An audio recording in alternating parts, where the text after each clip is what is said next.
بسم اللہ الرحمن الرحیم۔ غزوہ ہند میں شامل ہر سپاہی کو مجاہد ٹی وی کا سلام۔ ناظرین، چائنا نے ایران کے ساتھ ایک کانٹریکٹ سائن کیا ہے جس میں $500 ارب کی سرمایہ کاری کا اعلان کیا گیا ہے، جو کہ 25 سال کے اندر چائنا ایران کے اندر کرنے جا رہا ہے۔ کیا یہ سی پیک پلس ثابت ہوگا؟ ناظرین، ویڈیو دیکھنے سے پہلے مجاہد ٹی وی کو سبسکرائب کریں، بیل آئیکن کو پریس کریں تاکہ ہر آنے والی ویڈیو آپ تک پر وقت پہنچ سکے۔ اگرچہ چین اور ایران کے درمیان $500 ارب کی مالیت پر مبنی 25 برس کے طویل اور جامع اقتصادی تعاون کے منصوبے پر امریکہ کا سرکاری رد عمل ابھی تک سامنے نہیں آیا، تاہم تجزیہ نگار اس پیش رفت کو نہ صرف خطے کے لیے بلکہ عالمی اقتصادی نظام میں ایک اہم گیم چینجر قرار دے رہے ہیں۔ اس معاملے پر گہری نظر رکھنے والے پاکستانی سفارتکار اور تجزیہ کار پاکستان میں پائی جانے والی عمومی بے چینی کہ اب چین ایران کا رخ کر رہا ہے کو یکسر مسترد کرتے ہوئے نظر آتے ہیں۔ چین اور ایران کا اقتصادی تعاون کا حالیہ معاہدہ چین پاکستان اقتصادی راہداری سی پیک کا متبادل نہیں ہوگا بلکہ اس کو تقویت پہنچے گی۔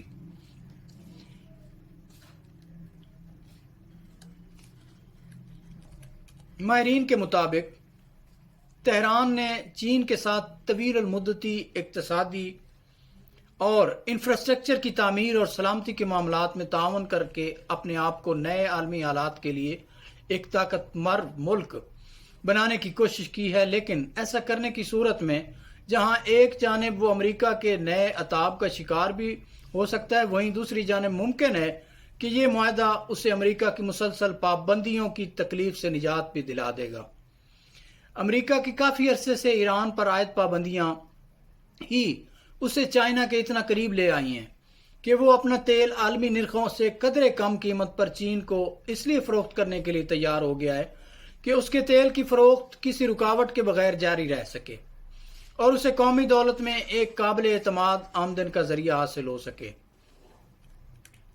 ماہرین کہتے ہیں کہ اس معاہدے کی دستاویزات تو ابھی سامنے نہیں آئی ہیں، لیکن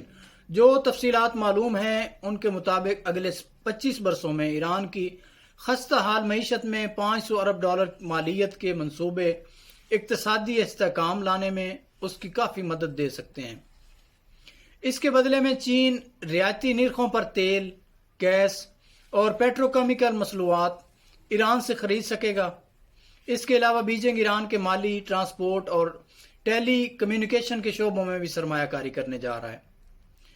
اس معاہدے کے تحت بتایا گیا ہے کہ ایران کی تاریخ میں پہلی مرتبہ دونوں ممالک مشترکہ تربیتی مشقوں، ہتھیاروں کی ترقی اور انٹیلیجنس کے اشتراک سے فوجی اور ریاستی سلامتی کے امور میں تعاون کریں گے۔ دونوں ممالک کے درمیان طے پانے والے معاہدے کے مطابق چین کی پیپلز لبریشن آرمی کے 5000 فوجی بھی ایران میں تعینات کیے جائیں گے، لیکن واضح رہے کہ ایران میں اس بات کی مخالفت بھی ہو رہی ہے جس میں سابق ایرانی صدر احمد نژاد پیش ہیں۔ اس بات کا بھی امکان ظاہر کیا جا رہا ہے کہ ایران شاید چین کی نئی ڈیجیٹل کرنسی RMB کو اپنانے کے لیے مثالی امیدوار ثابت ہو، جس نے ڈالر کو نظر انداز کرنے اور اس کی منظوری دینے والی طاقت کو کمزور کیا ہے۔ یاد رہے کہ ایران اس وقت عالمی مالیاتی اور بینکاری نظام سوئفٹ سے منسلک نہیں ہے اور وہ ایران سے کسی قسم کا کوئی لین دین نہیں کر رہا ہے۔ پاکستان چین انسٹیٹیوٹ کے چیئرمین سینیٹر مشاہد حسین سید کے مطابق ایران چین اسٹریٹجک معاہدہ خطے کے لیے ایک اچھی پیش رفت ہے اور پاکستان کے مفادات کے لیے مثبت بھی ہے، کیونکہ اس سے ایک ایسے علاقائی معاشی تعاون کو تقویت ملے گی جس کا مرکز پاکستان ہے، یعنی بیلٹ اینڈ روڈ انیشیٹو کے تحت چلنے والا سی پیک منصوبہ۔ مشاہد حسین سید نے امید ظاہر کی ہے کہ بلوچستان میں استحکام اور چین، افغانستان، ایران اور وسطی ایشیائی ممالک کے ساتھ علاقائی تعاون کو فروغ دینے سے گوادر پورٹ کے کردار کو مستحکم کرنے میں مدد ملے گی۔ انہوں نے مزید کہا کہ افسوس ہے کہ امریکی دباؤ کی وجہ سے 25 جنوری 2006 کو جب انڈیا میں ڈیوڈ مولفورڈ امریکی سفیر تھے، انڈیا نے IPI یعنی Iran Pakistan India pipe line کی تجدید نہیں کی اور اس کے بجائے امریکہ کے ساتھ جوہری معاہدے کا انتخاب کیا۔ امریکہ نے اس وقت IPI کے حامی وزیر منی شنکر آئر کو ہٹا دیا تھا پاکستان میں سی پیک کے بارے میں پائی جانے والی بے چینی کو مسترد کرتے ہوئے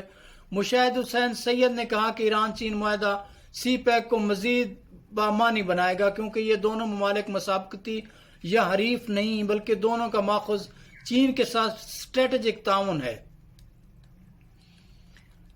انڈیا کے معروف دفاعی تجزیہ نگار پروین سواپنی کہتے ہیں کہ میرے خیال میں خلیج فارس میں علاقائی کشیدگی کے تناظر میں اس معاہدے کو دیکھنا غلط ہوگا۔ چین ہمیشہ ایران اور سعودی مسابقت میں کسی کی حمایت یا مخالفت سے گریز کرتا رہا ہے۔ خلیج فارس میں چین کی بڑھتی ہوئی موجودگی کی بنیادی وجہ اس کے اقتصادی معاملات ہیں۔ وہ کہتے ہیں کہ سعودی عرب اور چین نے بھی 1 سال قبل کافی بڑے اقتصادی معاہدوں پر دستخط کیے تھے، تاہم ایران کے ساتھ چین کی اس تازہ معاہدے کی اہم بات یہ ہے کہ اس سے یہ معلوم ہوتا ہے کہ امریکی پابندیوں نے تہران کو تنہا کرنے کی بجائے اسے چینی کیمپ میں مزید مضبوطی سے آگے بڑھایا ہے۔ اس وجہ سے اس معاہدے کی اہمیت صرف خطے کے لیے ہی اہم نہیں بلکہ یہ عالمی طاقت سے مقابلے کی بھی ایک تیاری نظر آتی ہے۔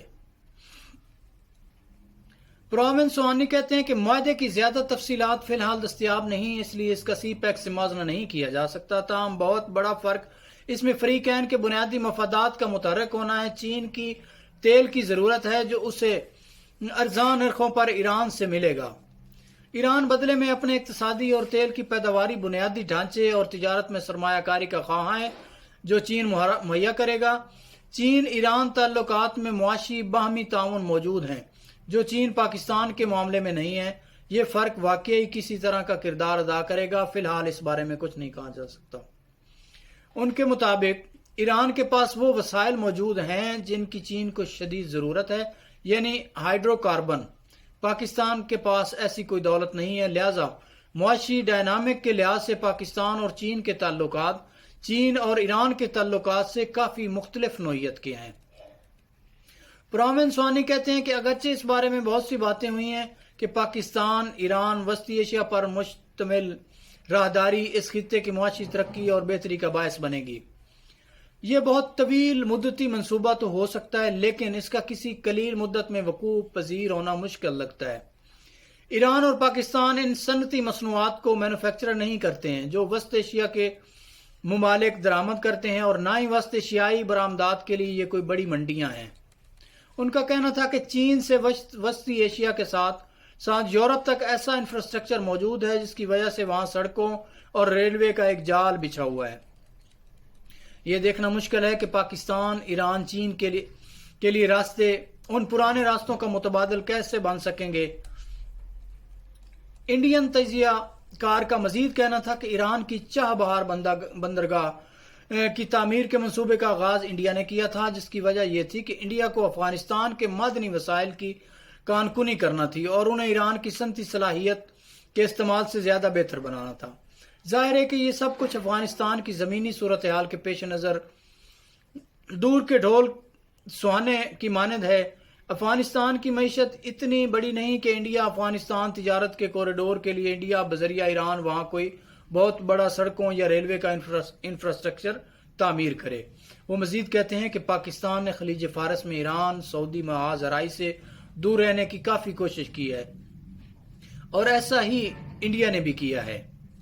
اس محاذ زراعی میں دونوں جانب ایک تو اقتصادی مفادات کشش رکھتے ہیں لیکن ساتھ ساتھ اس محاذ زراعی سے جڑے داخلی مسائل بھی موجود ہیں، اس لیے فریقین کے درمیان توازن برقرار رکھنا وقت گزرنے کے ساتھ ساتھ زیادہ مشکل ہوتا جا رہا ہے، خاص کر کے جب امریکہ اگلے چند برسوں میں یہ طے کرے گا کہ اسے ایران پر مزید دباؤ بڑھانا ہے۔ میرے خیال میں حقیقت پسندانہ طور پر توازن برقرار رکھنے کے سوا اور کوئی آپشن موجود بھی نہیں ہے۔ ناظرین، یہ تھا آج کا ویلاگ جس میں ہم نے آپ کے سامنے پاکستان ایران اور چائنا کے درمیان ہونے والا $500 بلین کا ایک کانٹریکٹ رکھا، اس کے بارے میں جو خیالات ہیں ایمبیسڈرز کے اور وہ خطے میں کیا سی پیک پلس بننے جا رہا ہے اور خطے میں کس طرح کا وہ گیم چینجر ثابت ہوگا، یہ ہم نے آپ کے سامنے یہ ویلاگ میں رکھا۔ ناظرین، اگر آپ کو ہماری یہ کاوش اچھی لگے، آپ یہ چاہتے ہیں کہ ہم اسی طرح آپ کے لیے نئے ویلاگز، نئے ویڈیوز، نئے موضوعات پہ آپ کے لیے روزانہ پیش کرتے رہیں تو مجاہد ٹی وی کو سبسکرائب کریں، بیل آئیکن کو پریس کریں۔ اللہ کریم پاکستان کا حامی و ناصر ہو۔ اللہ نگہبان۔